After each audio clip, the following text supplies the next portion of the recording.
little to no evidence, I am talking about GlodenDuo. This theory is the theory stating that Golden Freddy is possessed by Cassidy and the bite victim. But this theory had so little evidence, and I am going to tell you why this theory is incorrect.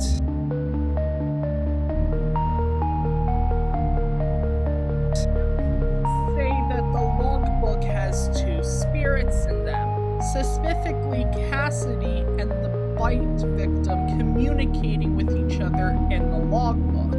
However, I am going to tell you 6 things wrong with it. 1. People believe that the logbook is evidence for mic bullying, but if you see the bigger/larger picture, you can tell that the logbook was called a security logbook, and the reason why Foxy is the main character in the logbook, it's because that it's Phone Guy's favorite animatronic.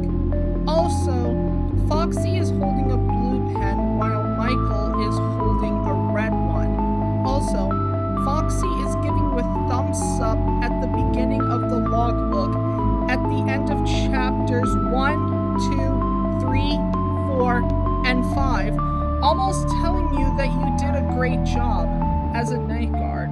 Also, in the beginning of chapter 4, Foxy is crying, writing something on a piece of paper. It looks like he is writing a will. A will is something that a character uses to write something before they go somewhere to die. And what happened to Phone Guy during the night 4 phone call? Well, he got killed by the gang. Foxy knocking on the door, Freddy's music box, Chica and Bonnie's moaning, and Golden Freddy's jump scare. So this page is telling us that this is a parallel to Phone Guy dying. And lastly, the Screw Bolts and Hairpins magazine is the thing that people use as evidence. But the problem here is that, well, this isn't where Mike got the job and sister location from. He went there because his dad told him to go there. Bonus, Foxy is holding a flashlight in the Five Nights at Freddy's 3 office, which our night guard never uses in the first place in the 3rd game. The second spirit in the logbook has a bunch of bullcrap evidence. Where do I even start? Oh yeah, let's start with the fact that the faded text and the alter text don't communicate with each other at all. If you look at the faded text, they actually have the things that are replying on the same page. The faded text, what do you see, has a mirror on top of it. The words, does he still talk to you, has the Fredbear plush underneath it. And lastly, the party was for you is in the things called people to invite. And people use these faded texts to connect the alter text. They said that what do you see is connected to I can't see. They also said that the party was for you is connected to it was for me. And the words does he still talk to you is connected to I can hear sounds. And people also use the words do you have dreams is a reply to I'm scared. But here is the problem. If the words I can't see is a reply to what do you see, then how come the second spirit is replying to it if the second spirit said that? Also, the words the party was for you is a few pages after the words it was for me.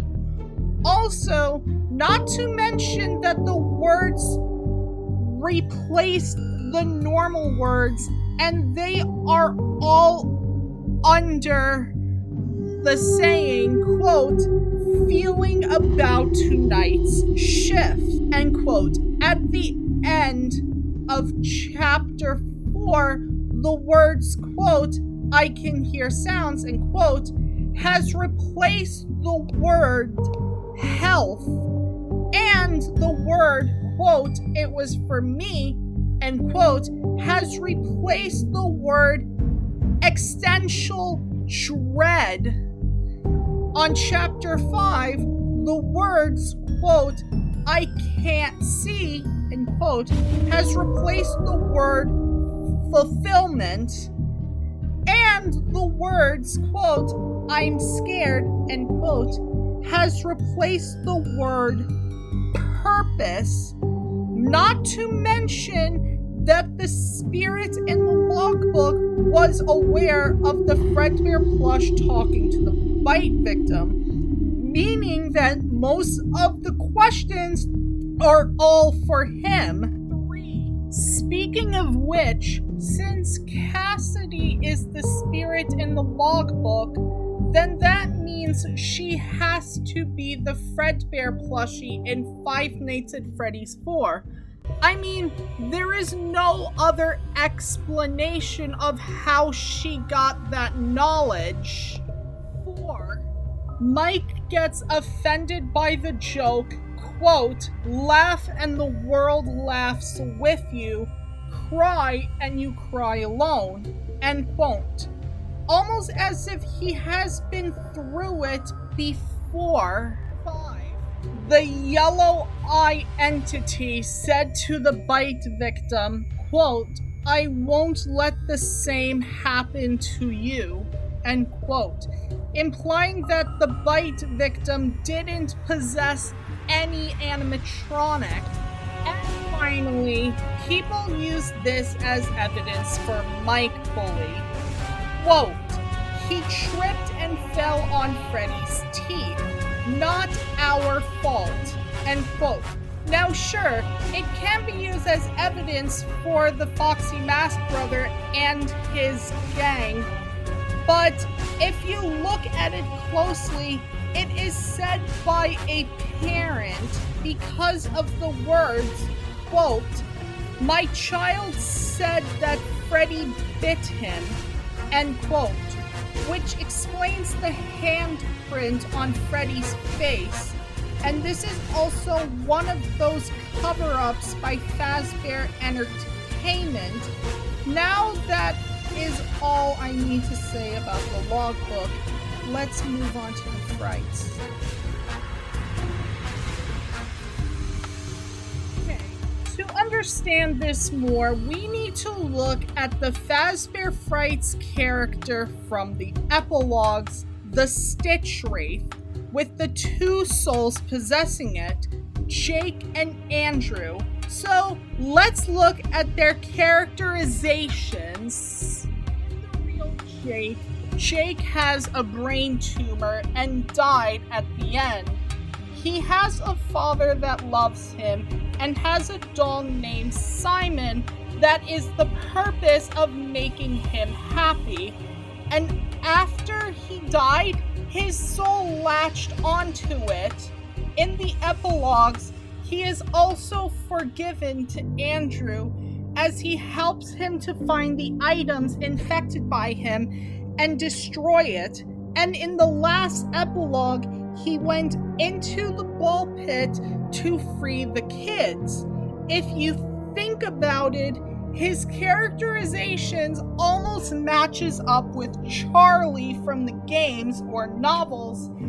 In the games, Charlie is protected to the children.